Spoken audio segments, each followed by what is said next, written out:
I don't think it's unreasonable to say that shoot-'em-up games aren't exactly that popular these days. Now, of course, that doesn't mean they're bad, and if you're into retro gaming in general, then it probably feels like there's still plenty of them around. But as with most things, the truth is likely somewhere in the middle. There does seem to be a slight resurgence of shoot-'em-up games in the industry, with remasters of classic titles and a few new ones being developed here and there, but at the same time, it's still quite an uncommon genre. I myself played these games mostly as a child over 20 years ago, but the game that we're talking about today is something that I picked up randomly on sale. I've honestly had quite a good time with it, so I just thought I'd share it with you guys and give you a quick recommendation. So firstly, what is Caladrius Blaze? Well, it's a vertical shoot-'em-up that features 3D backgrounds and a small amount of fan service. Also, for those of you who might not be aware, shoot-'em-up is quite often shortened to shmup for the sake of brevity. I wouldn't be surprised if some of you have never even looked at a game like this before, but here's all you really need to know. You control a ship or a character that fires a weapon vertically up the screen towards a ton of enemies while trying to dodge projectiles and to get to the end of the stage. At the end of most stages, there'll be a boss for you to defeat, and while this game has a few little extra things to talk about, that's how most games in this genre function at a basic level.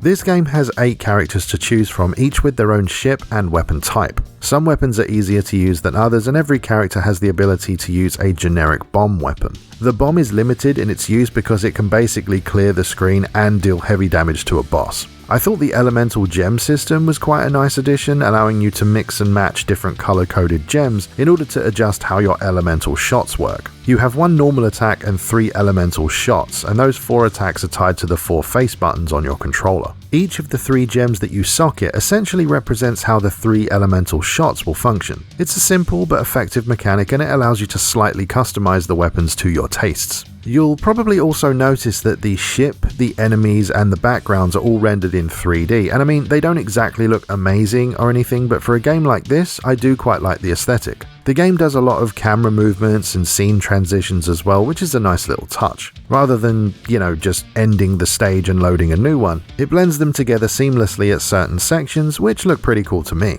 Let me know what you guys think about it, but I personally think that this game looks like it's from perhaps the Dreamcast era or maybe the Sega Saturn, but either way, I'm playing this on a PlayStation 5, and despite clearly not being a current gen game, I think it still looks pretty good for what it is. It does have some narrative and story stuff going on, but it kind of just fades into the background. It's not bad or anything, it's just not very prominent, and it allows the gameplay to be the star of the show. Each character has their own little story, and there's 3 different modes to play in, as well as 2-player local co-op, which is nice to have in 2022. I've not been able to test it very much myself, but the narrative does actually change slightly depending on which 2 characters you're using in co-op. It's a great little detail, and it's basically hidden from you unless you play co-op. You can actually play as 2 characters by yourself using the game's synchro mode. This mode places another character's ship on screen which mirrors your inputs and takes no damage. There's even a boss rush mode with leaderboards for those interested in that sort of challenge. Gameplay wise, I found it to be really enjoyable. I mean, I don't play a ton of these games as I mentioned earlier, and this one was a complete blind buy. I actually picked it up in a PSN sale around 4 months ago during Christmas time, and it was, I think, between £3 or £4, something like that, which is around $4 or $5 in the US.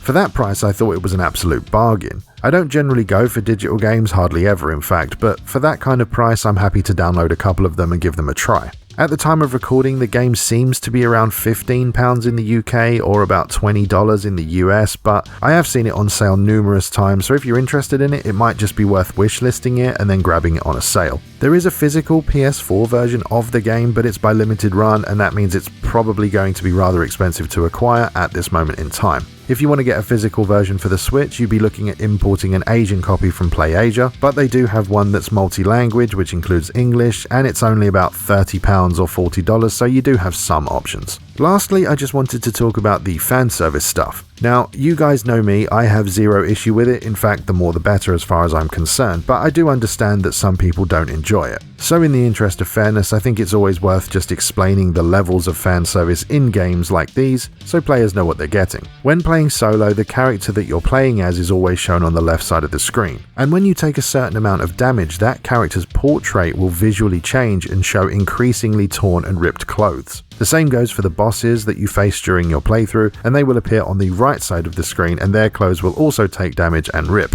There's no actual nudity or anything like that, just some damaged clothes. I should also point out that there are some male characters who take the exact same kind of damage as well, but overall I think it's all quite tame. You can also view all of the battle damaged artwork in the game's gallery.